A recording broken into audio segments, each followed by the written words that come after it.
All right, this next question is from Shannon Kokish. What are good things to do to prevent a giant German Shepherd from digging?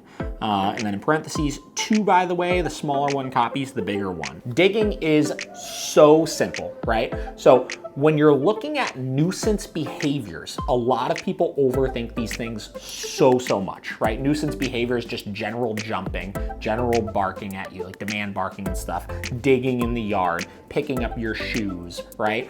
Literally any number of things that I would say do not elicit an emotional response out of the dog, so not like dog reactivity or dog aggression or something, just general things the dog does that we don't like that are nuisance-based. All you need to do is correct those behaviors. You need to attach a consequence to that behavior that is more motivating than the behavior is self-reinforcing, right? So digging in the backyard, e-collar correction. Put your e-collar on the dog, turn it up super high. The second they dig, tell them no, give a correction for it. I promise you, if the next 4 times the dog tries to dig in the backyard, they get a big correction for it, they will stop that behavior, and they will stop it permanently. Here's where people make mistakes with this. People make mistakes of interrupting the behavior. They say, oh, well, my dog starts doing it, and I just tell them to stop, and they stop. But then what happens is the dog does it an hour later. Then we tell them to stop, and they stop.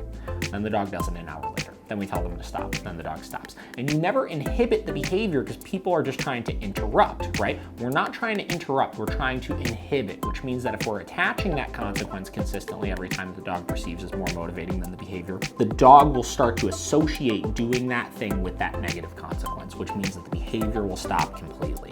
Like I said, this is literally a 3-day fix if you have an e-collar for the dog, right? Now let's talk about why using food for something like this is not a good idea. So most of these nuisance behaviors are what we call extremely self-reinforcing, right? So what that means is it feels good for the dog to do those things, right? It is reinforcing for them to do it. Chasing a squirrel in the backyard creates this rush of endorphins to get the dog to be really excited. They like it. It feels good to do it, right? So now you add in food into the mix and you have to ask yourself, does your dog care more about that food than they care about doing that thing? And 9 times out of 10, especially with dogs that are not very food motivating, the answer is always going to be no, right? Now, in addition to that, positive reinforcement. Let's break it down at its core. Positive reinforcement means the addition of something that the dog likes or perceives as reinforcing to increase the likelihood of a behavior, right? So let's say the dog digs, we tell the dog to come, the dog comes and we reward them for that, right? Has the dog stopped digging? Yes, but what did the reward do?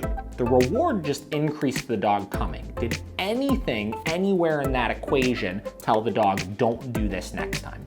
The answer to that is no, which is why the only way to stop those things is with positive punishment, which means you are adding something to the equation to decrease the likelihood of a behavior, right? So I'm adding a high-level correction for jumping to decrease the likelihood of jumping, or for digging, or for barking, or whatever it may be. So again, literally a couple-day fix. I promise it'll work. Give it a go. Let me know if you have questions on it.